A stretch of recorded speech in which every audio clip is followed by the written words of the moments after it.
Ça va? C'est cool, c'est chouette d'être à Spa. Vous aussi, vous êtes content d'être là? C'est chouette.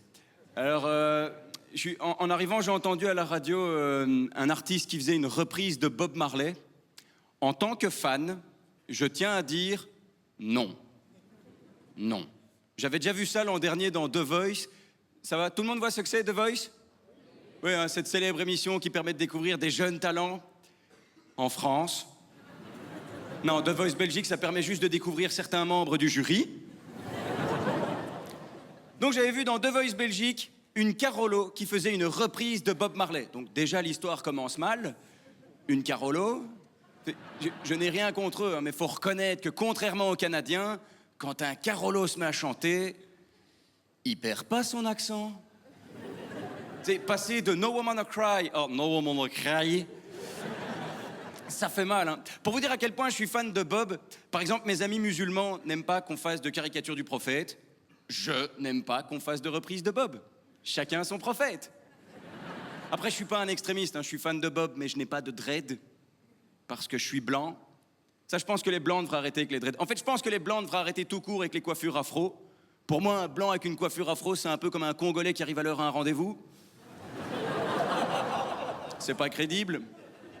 Attention, je sais de quoi je parle, hein. Mon ex est congolaise. Enfin, je crois, parce qu'elle est jamais arrivée.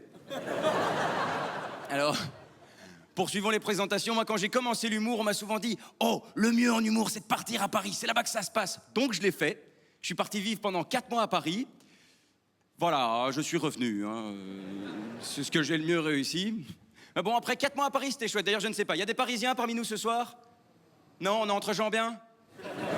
On peut le dire? Qu'est-ce qu'ils sont cons, dit. Mais non, vraiment, bête. Un soir à Paris, je rencontre un autochtone. Il entend mon accent de belge et il me dit « Tiens, c'est quoi cet accent? Tu viens d'où ?» Alors moi, tout content, je lui dis « Bah écoute, je suis belge, ça fait 1 mois que je vis à Paris. » Le gars m'a regardé, il m'a dit « Waouh! T'as appris le français super vite !» C'est une blague, c'est obligé de lui dire que c'est une langue officielle dans ce pays. Mais alors, le plus frustrant quand t'es belge et que tu vas en France, c'est ce genre de Français qui se sent systématiquement obligé de nous dire « Allez, t'es belge une fois !» Ouais, toi t'es con tout le temps.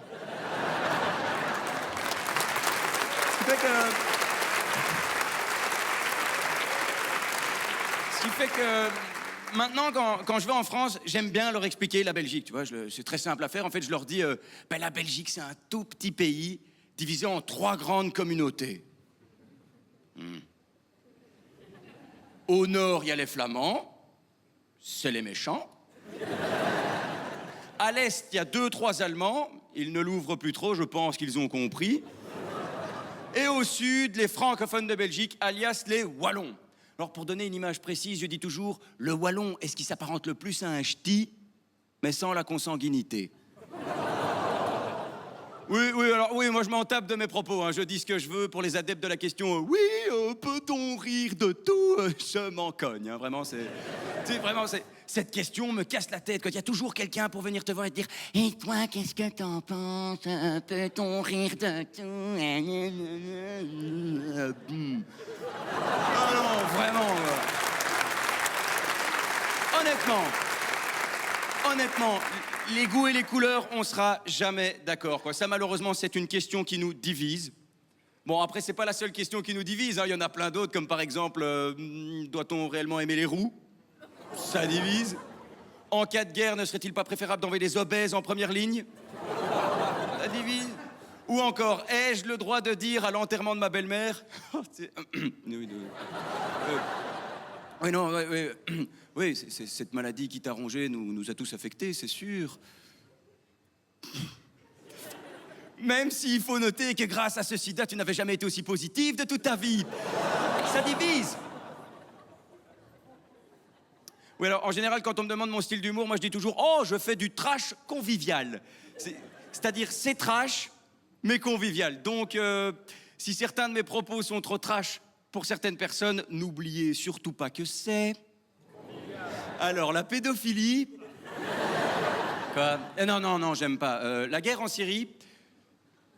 Non, c'est extraordinaire. Enfin, extraordinaire. Mauvais mot. Non mais c'est fou, quand on voit le nombre de pays qui sont impliqués dans ce conflit, et pourtant on n'a pas encore le droit de dire troisième guerre mondiale. Fait qu'est-ce qui se passe? Tant que l'Allemagne donne pas le coup d'envoi, on peut pas, c'est ça? Enfin bon, je parle, j'oublie de me présenter, donc moi je m'appelle Pierre-Emmanuel.